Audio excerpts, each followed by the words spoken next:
legislation into law. All is now set for takeoff. This is the boldest economic transformation initiative in Ghana's recent history. Mr. Speaker, in this year's budget, 110 million has been allocated to begin the setting up and implementation of the 24-hour economy authority. These resources will enable businesses to operate beyond traditional business hours. They will attract investment through strategic partnerships with the Development Bank of Ghana and the Ghana Infrastructure Investment Fund, and they will strengthen the foundations for sustained growth and job creation, especially for our young people.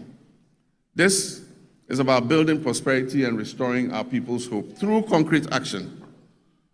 Mr. Speaker, a nation that does not learn from past mistakes cannot get out of the cycle of problems that impose hardships on its citizens. We've just begun to emerge from the most devastating economic crisis in our nation's recent history. This crisis was triggered by general financial indiscipline, huge deficits, and massive debts that were occasioned by persistent and unbudgeted expenditure to meet the ends of convenient politicking. In the last week, we have had to take the painful but necessary decision to revise the producer price of cocoa to achieve competitive pricing and resolve the acute liquidity challenges in the sector. Mr. Speaker,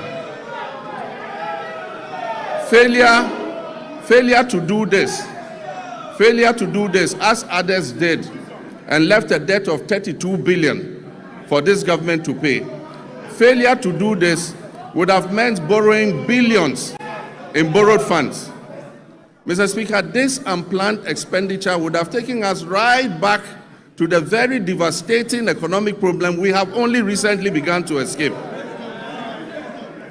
So, Mr. Speaker, while fully understanding the concerns and protests of our farmers, I can firmly assure them that the reforms announced by government will see a total transformation of the cocoa sector. And it will guarantee them a fair and transparent price that enables them to meet the cost of producing the commodity and making decent margins. Mr. Speaker, the difference between economic hardship and avoiding the same is the exercise of sound economic judgment. And I'm determined to take decisions that ensure our collective well-being and avoid the